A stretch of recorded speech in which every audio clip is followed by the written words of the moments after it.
Good morning from Europe. Good afternoon, good evening, guys, wherever you are. Piotr here, this Liteforex Global YouTube channel, 17th of March 2021. It looks like going to be very busy day. During the European hours, we are going to get the final CPI out of the EU. Then at the very beginning of the New York session, we are going to get the Canadian CPI as well as the housing market out of the US, and of course the top of the top, the cherry on the top of the cake today is FOMC later today. I'm going to get back into that within the completely separate video. We are going to focus on the EU CPI as well as the Canadian CPI, so we are going to check a few European and Canadian crosses. Let's start with the EURJPY daily chart. A little bit of the rejection after hitting the levels above 130. Yesterday, strong pullback. We moved back below the weekly open here, blue dashed line, right, as usual, and also we broke to the downside through the previous stop, all right, and we're trying to find the support. We are trying to find the support somewhere around the previous swing high. Okay, so let's place the line as well here. Previous swing high, I'm sorry, and the bottom of the breakout candle. That's how I see the things may work in that way. It's also half of the consolidation ahead of the breakout, right? So 129.20. So what we have from the daily chart? Supply, first supply around 130, all right, and then weekly open around 130.20. So that's the supply zone, and we are trying to retest demand zone. Yesterday low related to the previous swing high around 129.50, and again 129.20 as another wave of the demand based on the latest price action. But the thing here is the trend line, right? This trend line is a key, so we also understand why we've seen the stop yesterday. So watching very carefully as the things here are getting tighter and tighter. So let's switch to the intraday chart, right? Monster 2 hours yesterday. Monster 2 hours of the euro weakness, right? So first thing first, we are testing the gap right now, and we do have a problem. So I'm looking to sell from the intraday perspective in between 129.98, 130.20, all right? This 20 pip zone. I'm going to look for retest of the trend line.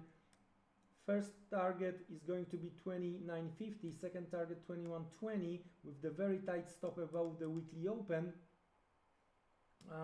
Nothing extraordinary, but if I'm going to see any kind of the hesitation again around the trend line over here, bouncing, I'm going to be out immediately as well. So I would like to see move through the trend line, something similar to what we've seen yesterday when it comes to the EURJPY. On the other hand, if you are a buyer, yes, you wanna see this type of the price action in between 129.65, 129.50, some kind of the bouncy around the trend line and move to the upside with very tight stop, maybe some stop count below the 29.48 yesterday low, and some tight on a bigger time frame horizon like 2-hour charts, 4-hour charts. You want to see the lower shadow at the trend line, right?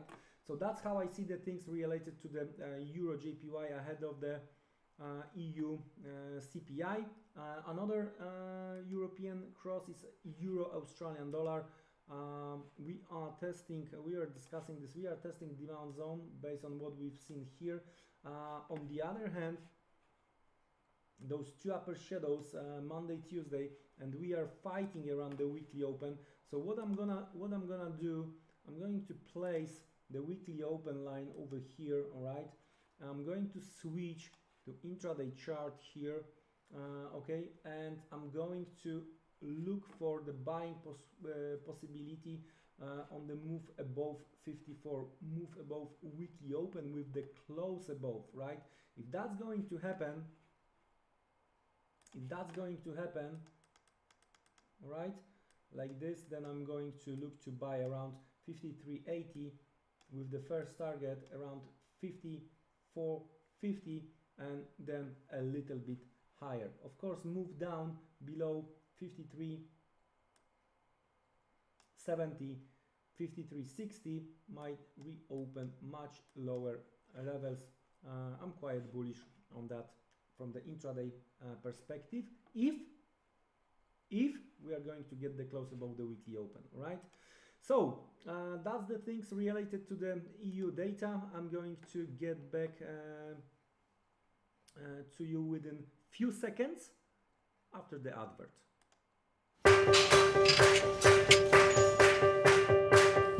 It would be great to have someone who could do our work for us, right?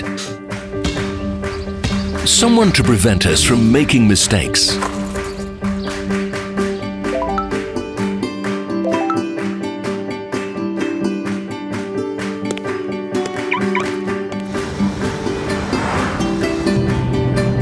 Someone to assist with our routine professionally and allow us to devote our time to communicating with our closest people.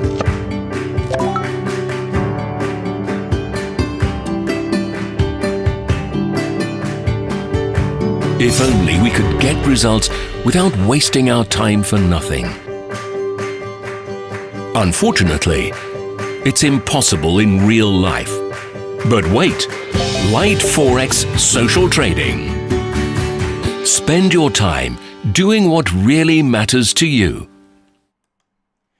Okay, Canadian CPI, we are going to start with the AUDCAD.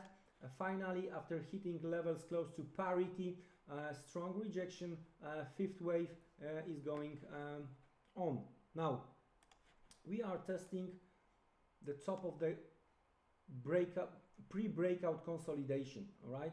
So we are testing these levels, and I'm going to place the first line, and I'm not gonna be surprised to see that market is trying to make some kind of the bounce retest of the higher levels. So that's the daily chart, green color.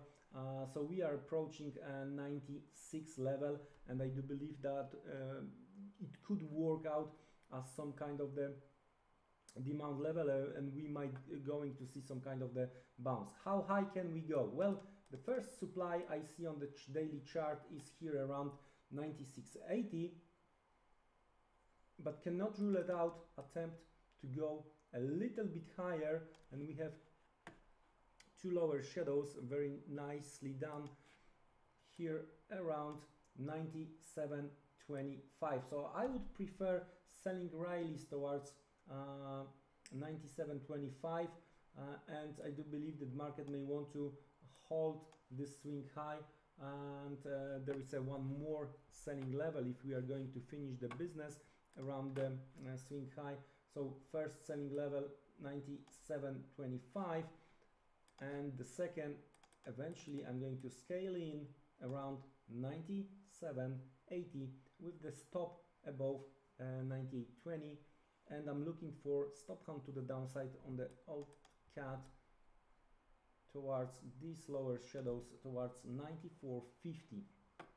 We are going to see if it's going to work out our way.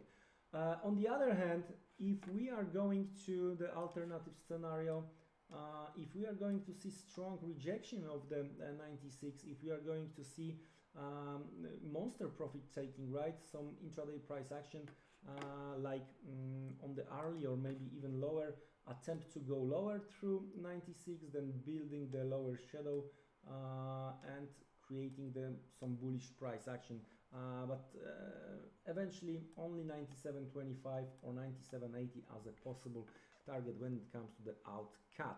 All right, the last one is a CAD yen.